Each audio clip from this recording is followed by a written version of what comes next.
గోదావరి జిల్లా నిడదవోలు నియోజకవర్గం అభ్యర్థిని జనసేన అధినేత ప్రకటించారు. ఎప్పటి నుండో అంటే జన సైనికులందరూ కూడా నిడదవోలు నియోజకవర్గంలో జెడ్పీటీసీగా పనిచేసి రాజీనామా చేసిన అతికాల రమేశ్రీ అయితే బాగుంటుందని పవన్ కళ్యాణ్కి సందేశాలు పంపించారు. అతికాల ఫ్యామిలీ ఎప్పటి నుండో కూడా జనసేన పార్టీ కోసం పనిచేస్తున్నారు. జనసేన అధినేత పవన్ కళ్యాణ్ ప్రజా పోరాటయాత్రలో భాగంగా అతికాల రమేశ్రీ ఈ పెరవలి సంబంధించిన జెడ్పీటీసీ సీటుకి రిజైన్ చేసి మరి పవన్ కళ్యాణ్తో పాటు నడిచారు. వారి కుటుంబ సభ్యులతో పాటుగా వారి అనుచరులంతా కూడా జనసేన పార్టీ సభ్యత్వం తీసుకోవడం జరిగింది. ప్రస్తుతం అభ్యర్థి నిడదవోలు నియోజకవర్గానికి సంబంధించి సీటు అతికాల రమేశ్రీకి ప్రకటించారని తెలియగానే జన సైనికులంతా కండవల్లిలోనే ఆమె స్వగృహానికి చేరుకుని తమ ఆనందాన్ని వ్యక్తం చేస్తున్నారు. ప్రస్తుతం మనం కండవల్లి గ్రామంలో ఉన్నాం. మనం ఇక్కడ చూస్తున్నాం అభిమానులందరూ ఇక్కడ చేరుకున్నారు.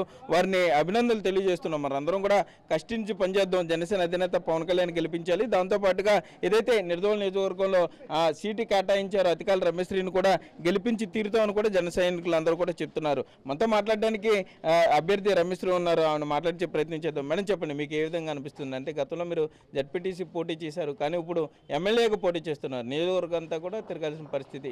మొట్టమొదటిసారి పవన్ కళ్యాణ్ గారు నమ్మి ఒక మహిళని మీకు సీట్ ఇచ్చారు. ఏ విధంగా అనిపిస్తుంది?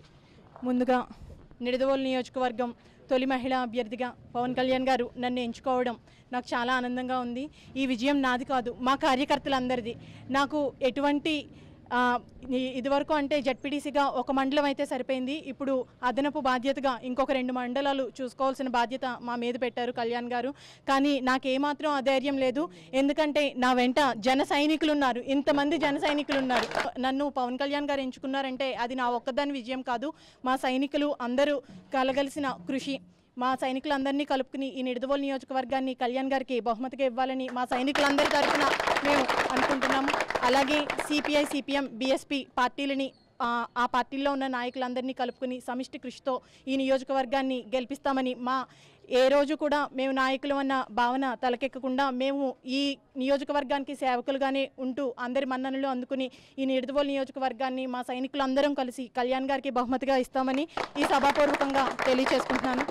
అంటే జనసేన మేనిఫెస్టోని ఇప్పటికీ మీరు ప్రజల్లోకి తీసుకెళ్లారు, పాదయాత్ర కూడా చేయడం జరిగింది నియోజకవర్గంలో. ఏ విధంగా అప్పుడు సమస్యలు ప్రజలు చెప్పడం జరిగింది మీకు?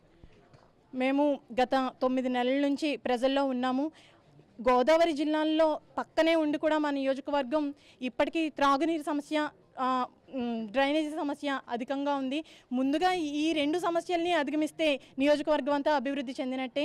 ఇప్పటి వరకు కుటుంబ పాలన జరిగింది ఈ నియోజకవర్గంలో. అలాగే కళ్యాణ్ గారు ఏదైతే కోరుకున్నారో ఓటుకి నోటు అనేదాన్ని ప్రజలందరూ ఒక మూసలో ఉండిపోయారు. ఇప్పుడు మేము ఈ యువత అంతా కలిసి దాన్ని బద్దలు కొట్టి కళ్యాణ్ గారి ఆశయాల్ని ముందుకు తీసుకెళ్తూ నియోజకవర్గ అభివృద్ధికై పాటుపడతాం. సార్ మీరు చెప్పండి, అంటే జన సైనికుల కోఆర్డినేషన్ ఏ విధంగా ఉండిపోతుంది? ఏ విధంగా ప్లాన్ చేస్తున్నారు? తక్కువ టైం ఉంది, నియోజకవర్గం అంతా కూడా కవర్ చేయాల్సిన పరిస్థితి. జన సైనికుల సహకారం ఏ విధంగా ఉండిపోతుంది మీకు? మేము జూలై నెలలో 2018 జూలై నెలలో భీమవరంలో మన పవన్ కళ్యాణ్ గారి ఆధ్వర్యంలో జనసేనలో జాయిన్ అవ్వడం జరిగింది. కానీ అప్పటి నుంచి కూడా ఆ రోజు మేము జాయిన్ అయినప్పుడు ఎంతమంది సంతోషం వ్యక్తం చేశారో అంతకన్నా 10 రెట్లు ఎక్కువ పెరిగారు జనం కూడా. జన సైనికులు మాతో పాటు వాళ్ళ ఒక ఆదరణ కానీ వాళ్ళ ఒక అభిమానం కానీ మాకు చాలా బలాన్ని ఇచ్చింది.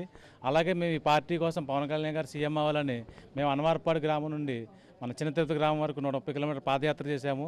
అది కూడా ఆషామాషికి కాకుండా ఏ రోజు కూడా 200 మంది తగ్గకుండా 150 మంది తగ్గకుండా ఈ జన సైనికులు మా ఎన్నంటి నిలిచారు. తప్పకుండా అది మాకు చాలా బలం.